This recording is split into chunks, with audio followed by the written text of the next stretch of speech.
Mirdita, atëherë ne sot në vazhdimën e takimeve pas rezultateve të raundit të parë jemi këtu në Reqicë të Madhe për takim me strukturat, me aktivistë banor, për t'ju thonë faleminderit për angazhimin, kontributin dhe rezultatin e raundit të parë. Këto zgjedhje ishin të rëndësishme për pushtetin lokal për shumë aspekte, fillimisht për të treguar që tetovarët, por edhe Reqica e Madhe vlerësojnë punën, vlerësojnë projektet, vlerësojnë angazhimin për të mirën e përbashkët. Për shkak se në këto zgjedhje, në pamje, në formë, kishim dy opsione, por në fakt kishim vetëm një opsion.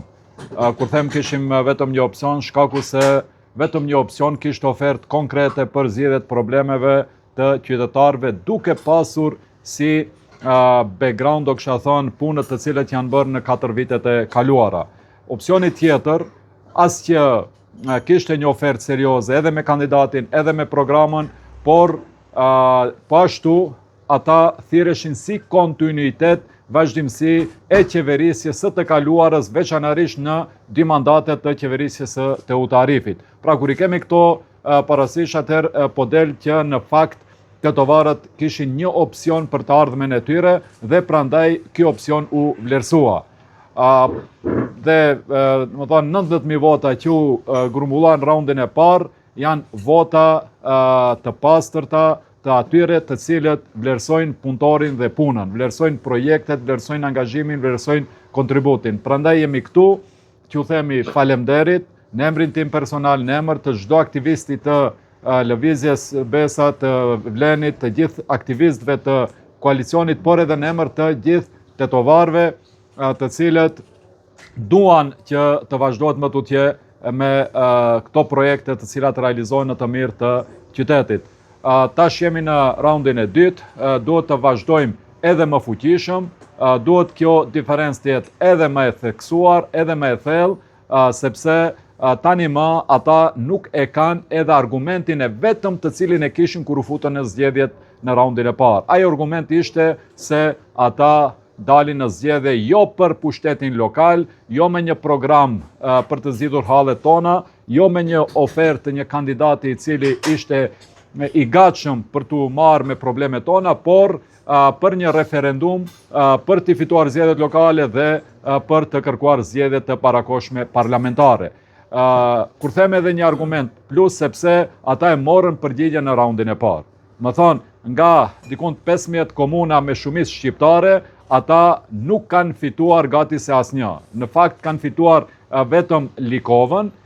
Plasnica nuk është komunë me shumicë shqiptare, Plasnica është komunë ku shumica dominante, mbi 99% deklarohen turk, në fakt janë torbesh, dhe ku edhe vetë kandidati i BDI-s është i këtij komuniteti, pra nuk është shqiptar. Pra BDI-a po ashtu edhe si në zgjedhjet parlamentare ku garoi me një listë qytetare multietnike dhe kërkonte ti përfaqësoj shqiptarët, edhe në këto zgjedhje ka garuar në gjitha komunat, bile edhe në komunat që nuk janë me shumicë shqiptare dhe i llogarit si komunat të cilat i ka fituar. Komunën e Çashkës e dini që fituan shqiptarët, sepse nuk pati kandidat të tjerë, pati një kandidat shqiptar, po unë besoj që edhe ai kandidat, si çdo kandidat tjetër, veçanërisht për Çashkën që janë komuna, më thonë gati 50-50 me shqiptar dhe Maqedonas, ai do duhet të tregoj se pse qytetarët kanë votuar për atë. Që i bie se do duhet të punoj për gjithë qytetarët, veçanërisht për komunitetit Maqedonas, për të treguar se ne si shqiptar dim të dalim mbi vetvete. Ne si shqiptar kur luftojmë diskriminimin, dim të mbrojmë edhe ato të tjerët të cilët janë pakic në komunat të cilat ne i udhëheqim. Pra, në këtë rast politika etnocentriste e BDI-s nuk pi ujë dhe dështoi. BDI gjithmonë e përmendja dhe shefi i shtabit, gjithmonë kur është në krizë, thirret në luftën, në UÇK-n, në flamurin, në gjithçka që është emocion kombëtar, por kur vin në pushtet, din vetëm që të korruptohen, të bëjnë pasuri, të vjedhin, të keqpërdorin pushtetin për të shtuar pasurinë e vet. Prandaj unë do ju lutem që tani më me këto rezultate të raundit të parë, ku veç më Tetova foli qartë me 19.000 diçka vota pro asaj që ne ofrojmë për projekte të cilat janë projekte për te ndarjeve politike, etnike dhe fetare.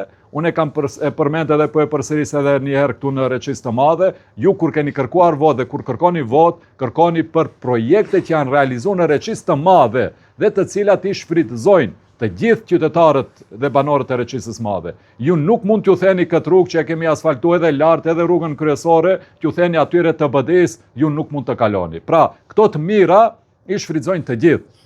Më thonë, gjithë punët që janë bënë në Tetov dhe në Reqis të Madhe i shfrytëzojnë të gjithë. Bile mund të ndodhë këta të BD-s të shfrytëzojnë më shumë. Ju e dini që është në realizim e sipër edhe rruga e fshatit Selc, ku do e shfrytëzoj kundër kandidati. Pra, ne nuk kemi bërë diskriminim politik më spari dhe pse betejë në zgjedhje është politike mes neve dhe AKI-s apo BD-s, ne nuk bëjmë diskriminim. Prandaj, kërkesa e votës duhet jetë te çdo njeri, duhet trokitni në çdo derë.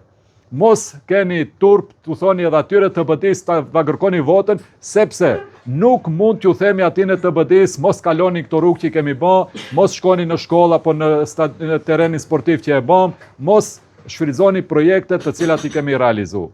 Dhe përderisa betejë jonë është për interesin e përgjithshëm, për të mirat e përbashkëta, atëherë edhe kërkesa e votës duhet të jetë pra e tillë. Kështu që në Reqis të Madhe u pa nga rezultati që me një angazhim, me një mobilizim mund të përmirësohet rezultati. Këto vota që u morën si angazhim i strukturave dhe unë besoj që tash kjo strukturë ka motivin shtesë që raundin e dytë ta bëj edhe fitoren, edhe për shkak se tani mo keni marrë një vullnet, një motiv shtesë nga raundi i parë, edhe për shkak se u pa më që nuk ka zgjedhje të parakohshme shmbill ajo temë.